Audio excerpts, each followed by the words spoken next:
Well, hello everyone, and welcome to the October 2022 Lower Makefield Township Historical Committee meeting. I want to start off with an announcement, and that is that we're actively seeking an additional member to the committee, hopefully somebody with interest in historical properties in the township. Helen? Yeah, so we're supposed to have approved, Joe's left me a short agenda, approved minutes of the previous meetings, but without a quorum, we can't do that. Right. So we'll go right to new business, and his new business was the book, the Facebook account that Victor's trying to set up. So if Victor comes in, we'll find out if he's set that up yet. He wanted a calendar, and then each of us sign up to basically post a Facebook history factoid in succeeding months, so that you don't get, so it doesn't resolve that it's one person. I ended up doing it, and I got burned out really fast. So it would be good if everybody else contribute. Yeah, it's a lot of work. Every couple of months.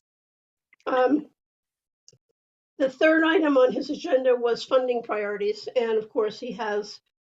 That was our list that he did: the Slate Hill Cemetery, Chris's digitation project. The Facebook calendar doesn't cost much.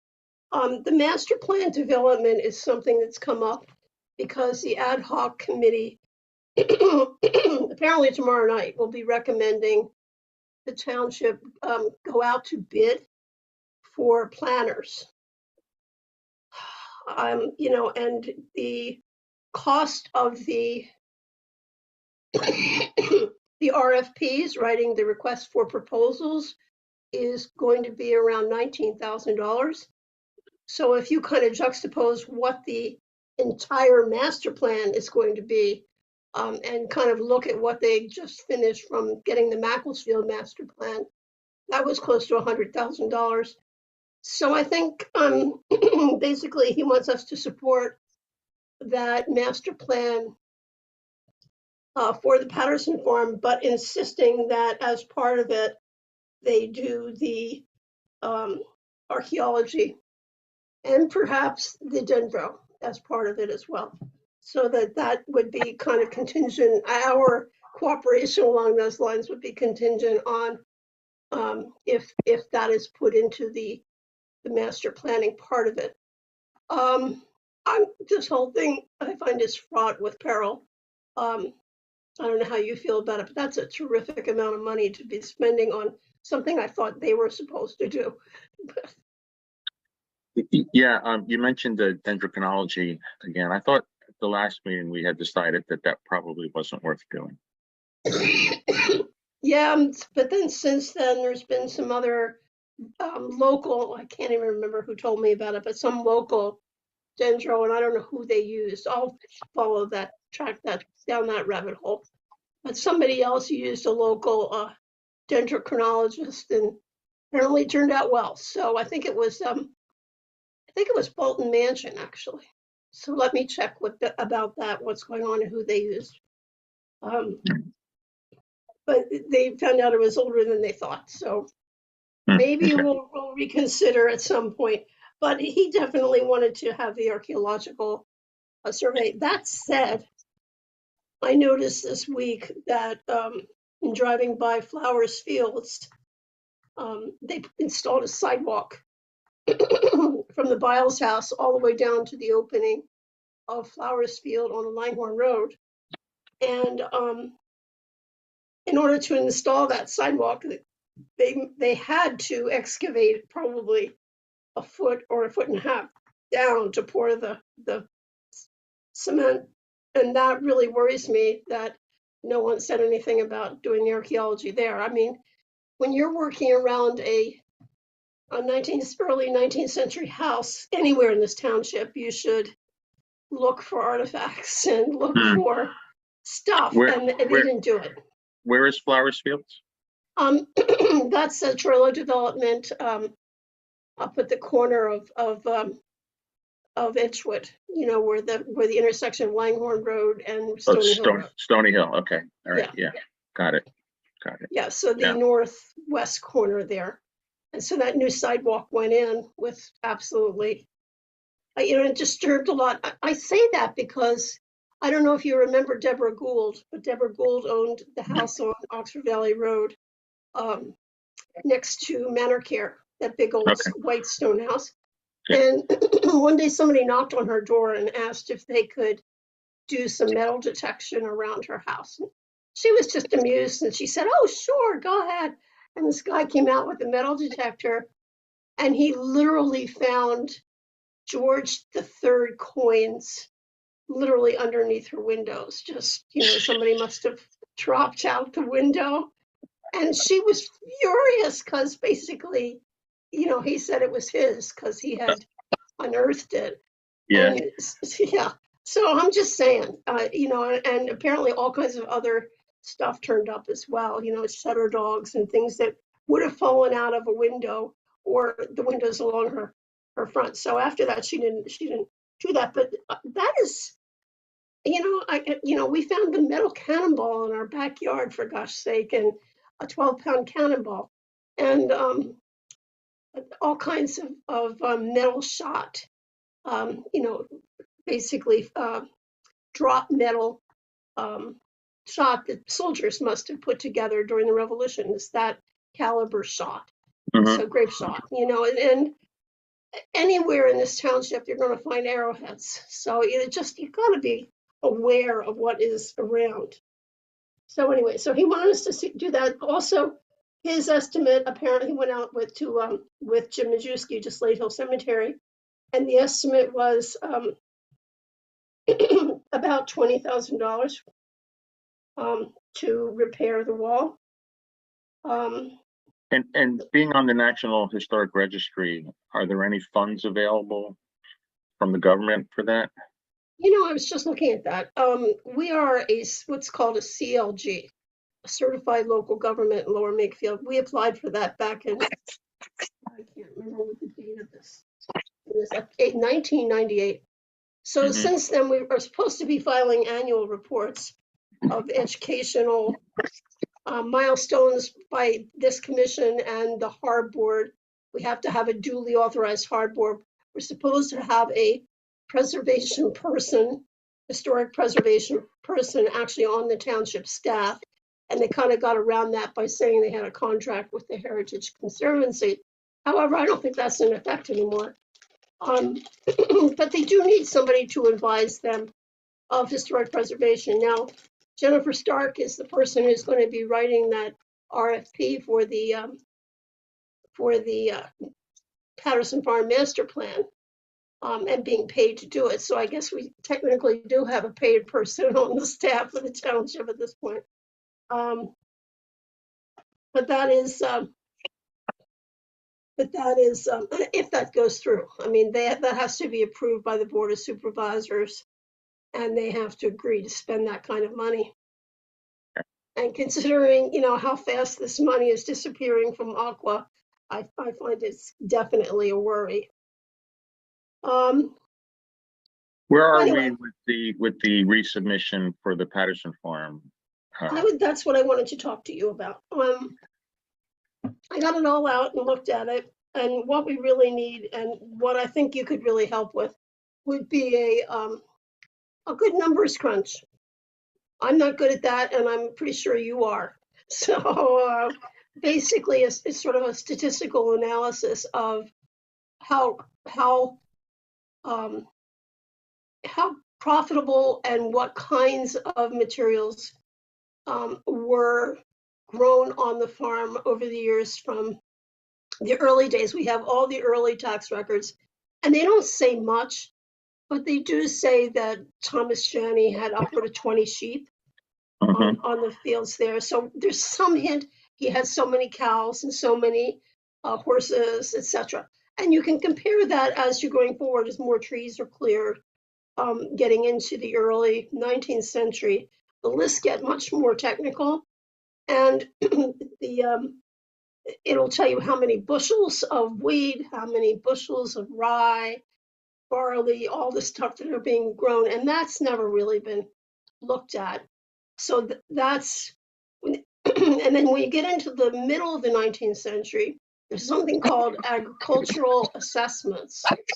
And I can't remember what year they start, but they are all up at the Spruance. So I'm going to go see if I can find them for you and make copies of Lower Makefield, particularly of people I know who owned that farm at that particular point in time. And then if you would put that together on some kind of a spreadsheet, that would be awesome. All right, what I suggest that we do is find a time to physically get together some morning and just sort of outline the things that we need to do, and you can show me exactly what kinds of things you have and that you're looking for. Okay. That makes sense? Yeah, it certainly does.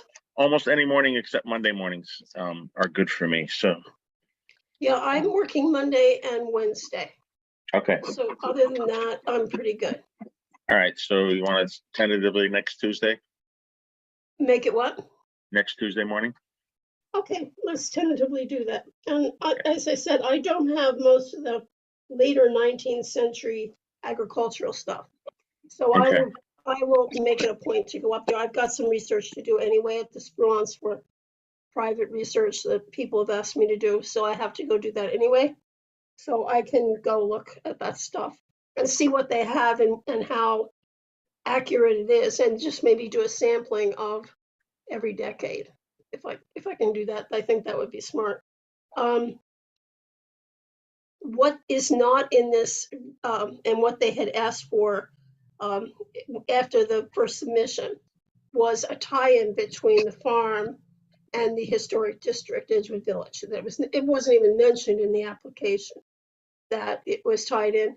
And so that is what is critical. So basically the fact that the agricultural support, the people that are making the barrels, the people that are shoeing the horses, the people that are building the wagons are in that village. And we are going to be asking to tie it into the historic district. After looking at the CLG thing, it became really obvious that if we claim CLG status, we actually get priority in review of National Register submission, which is really interesting. So they basically give you kind of a heads up, especially if you're adding to a district or changing the boundaries, you kind of get special consideration. And then on top of that, as you suggested, that means you get to look at the money that is designated by the state for historic preservation first as a CLG, and then see if you could how you could fit your application for funding in there, which makes perfect sense to me. And it's probably too late for this cycle, but for next cycle, you could certainly do it for 2024. Okay. All right. Now, the National Register we hopefully will get done by March. Okay, that makes sense. The repair of the stone wall, that you said the $20,000 was based on, or Joe said based on previous work done. Yeah. How does that relate to what was done and what needs to be done now? Do you know? It's about the same amount, actually about 2/3 the amount of what was done before. Okay, so it should be around the same amount of money. Yeah, that's what I'm thinking. And do we know who did that? I have all the paperwork from it. I'll bring that to the next meeting. I'm not sure who should spearhead that. I might pass that off to somebody else to kind of get behind doing that. But, basically, again, you have to write RFPs to stonemasons. But Ralph Thompson had done that last time, and we got about 10, 15 bids. And there was a local stonemason in Newtown who was the low bidder, and he was local and he did a fabulous job. So is it just the stucco veneer that needs to be done, or is there additional work? It needs to be removed. What's left that's peeling off needs to come off and then repointed underneath it. So that's what's happened. Somebody put cement at some point on the middle section, probably the beginning of the 20th century. And that it's all peeling off. It's a mess. Yeah, I don't And suspect that was original, that no, facade. obviously Yeah, cement. No, yeah, that was not. yeah. So, and then there are some top stones that are missing. So Mhm. there are slates that need to be installed, and there's some available locally, I think. Talk to Jeff Urko about that, but yeah, there are stuff available. And Steve had actually, when one of the Boy Scouts had an Eagle project, rebuilding, filling in the opening, Steve he did a dry stone construction, but not all the way to the top, so it looked like it was done by someone else on purpose.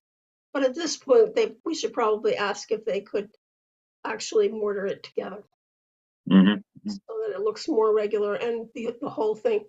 I don't know what Joe decided. Maybe Joe would take a point on this. I don't know what Joe decided with Jim about the edge over by the Pico power plant, but that needed to be addressed as well. Whether they're going to leave it open or they're going to actually build a wall back. And Public Works guy was with them, so he didn't mention that. So I'll see. I know they talked about taking down the trees because they are really hazardous to the stones that are left. Okay. They're not supposed to be there. Big old locusts and trees like that. But when they fall, they take out the stones, and then the headstones, you mean? yeah, and any ones that are standing upright just gone. And there are several that were either knocked down by vandals or tree limbs. Mm-hmm. And I think that was in that $20,000 too, but I think it was more or less just done gratis by the stonemason because he felt bad. Now, at the ceremony we had in last September, was it? For the could have been the September before. I'm losing track. But anyway, for the veterans planting the tombstones, there was a stonemason from the Newtown Cemetery that came over and kind of pulled me aside and said, I'd really like to work in the cemetery. If you want any tombstones recut, here's my card. And I have it somewhere. But anyway, so that was interesting. He said he'd do 2 free, and then he'd tell the township what it would cost to do some of the other ones. So we have the one from 1698 that is getting very, very faint. So that should be done. And I think we have an Anderson tombstone that's like from 1715, and that should be done as well. But anyway. Okay. So hopefully that is up for bid, and I'm pretty sure Jim's aware of it, that we could apply for a grant for that for this season. So he was aware that that was our goal. And I don't know where Joe left it with him, but we'll have to find out from Joe. And I think Victor has not shown up, so the only other thing we really had to discuss was Victor's contribution to that, and then working again. We've kind of put the movie teaching educational thing off to the spring. Mhm. So plan for that, but not actually do anything. Yeah, we took it out of this right now. It's just too much else on our plate here. Yeah. But we did have the survey and index documents. Oh, that's right. The survey.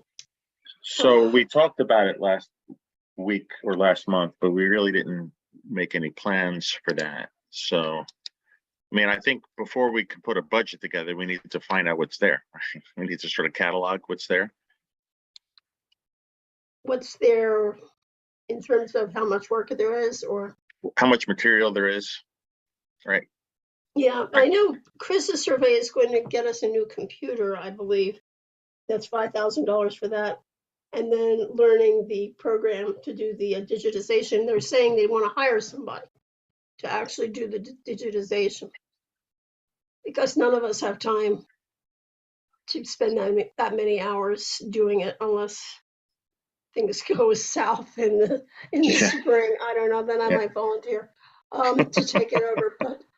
But right now I'm basically working enough that I don't really need to do it. So the survey is sort of on that same level. Last time I talked the Board of Supervisors into a $2,000 grant for a summer student hired from Buck's program on historic preservation to go around the township and check that buildings that were on our survey were still there and take photographs from the edge of the road of the structures, because you can take legally, you can take photographs from the edge of the road. And she, last time it got a little dicey because the person there were two people who actually got that scholarship, but one of them kind of ended up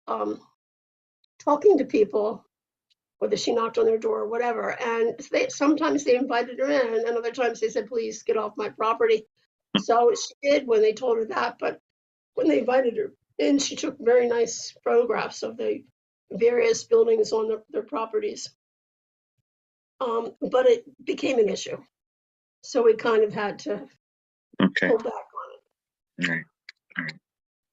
Again, it needs supervision by somebody from the commission.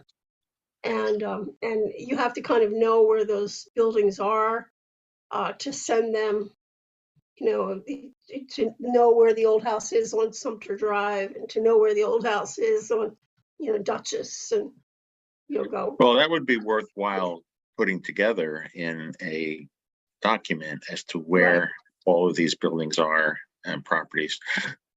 But I think, and many have disappeared since 2007. Many, and really? Many have been so altered that you wouldn't even know they're old. I mean, Tristram's house is a perfect example of that. You really wouldn't know that it's probably a 1690s house. Really? Yeah.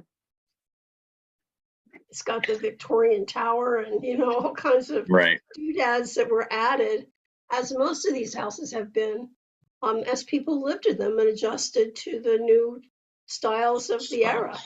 Right. And new utilization of the property. So, yeah, it's very cool, actually, in some ways. My understanding that in the township building, there are files, documents, and audio tapes and videotapes and things like that. Okay. Yes. So now that's what Chris is supposed to be organizing. Organizing in what sense? In certain sense of digitizing things that need to be digitized and inventorying things that need to be inventoried. Okay. Yeah, it's a little confusing. Right. And I have a lot of duplicates of the stuff. So that's like backup in case they don't have that. And I have given them to the township. I can't tell you how many times. And they have supposedly made copies. So I'm a little afraid that they're going to be copying copies. You know what I mean? Mm-hmm. As part of this digitization. I guess I need to keep an eye on it so they don't waste time and money. And then once this material is inventoried and digitized, or digitized, what are we going to do with it? That is to be determined. I mean, is there some day that we are going to have a place to store it with the proper storage requirements? Archive, yeah. Archival materials, so just correct temperature, correct acid-free folders, all of that. Humidity, yeah. In our township, are they going to designate a corner of their warehouse? Are they going to say that we should have a corner of the community center? I don't know. But I think they need to think about that as a board of supervisors, certainly an issue. We did have a corner of the main reading room that we shared with the Historical Society. And they had books and a big case with artifacts, and God knows where that has all gone. I think some of it is still in the meeting room. But that's what happens, Tom. Basically 10 years from a given point where someone sets something like that up, no one else knows how to handle it or how to deal with it, and they start moving it around, and especially with our the reuse of space around here. I know they're going to be working on the township building to redesign the downstairs because the police department is taking over more of the area around the tax office. There's a storage room sort of on the in-between space between between the two floors, which God knows is in there. And I know they have an off-site warehouse somewhere where certain documents and stuff are stored.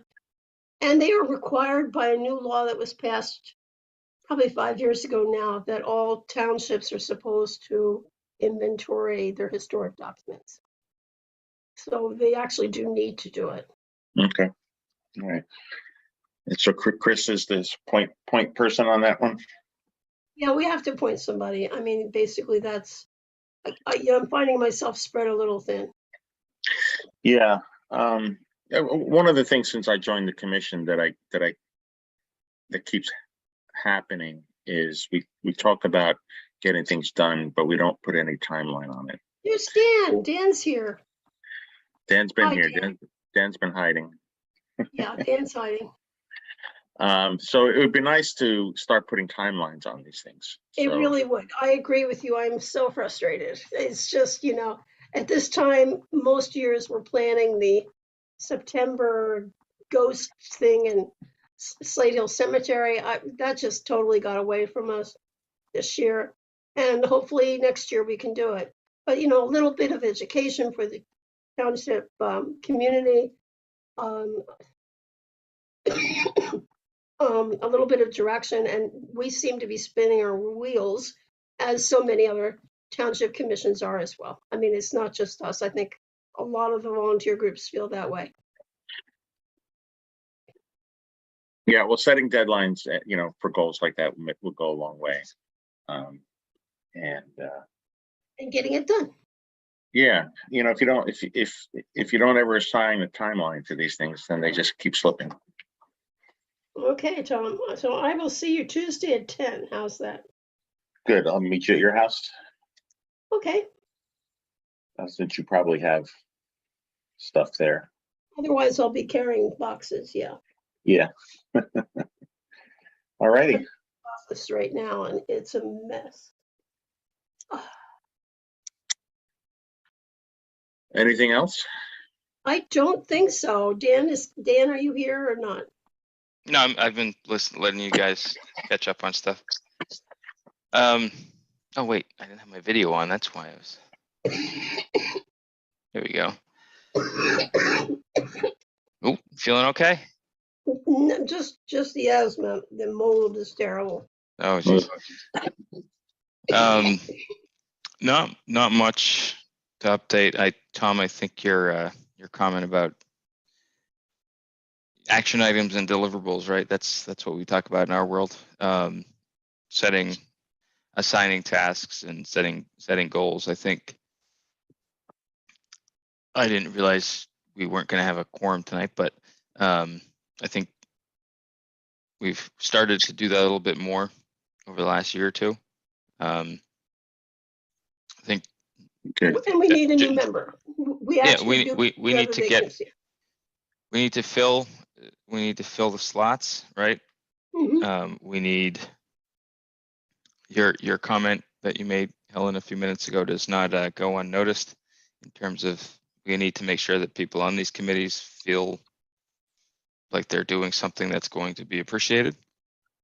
Right. I'll leave it at that for now, but I hear you. And that may take some time, but I know I appreciate you guys. Thank you, Dan.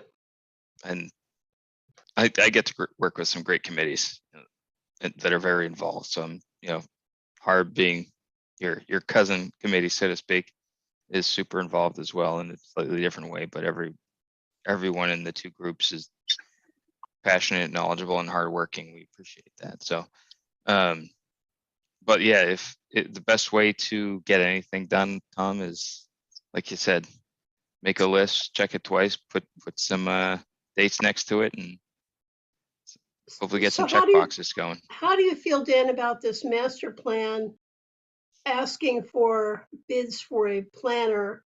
It just seems to me that this is going to go on forever. In the meantime, the house is not getting any more secure.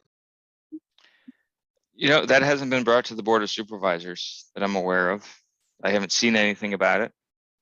They're meeting tomorrow night, the ad hoc. Yeah, I committee. mean, no, but nobody's told me about it at all. This is first I've heard of it.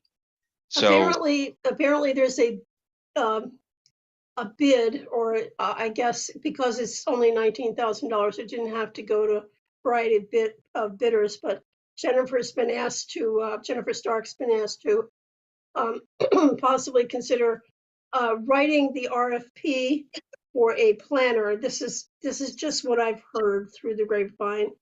That the ad hoc committee is going to ask her to write the RFPs, and then that would go out to bid, be back whenever that happens, and then evaluate the master planners to which one could do the master plan for the Patterson Farm. And what's been brought up to me was that if we're going to be spending, like we did at Makefield, $100,000 on a master plan, there's like little to no possibility that they're going to say, let it be a farm.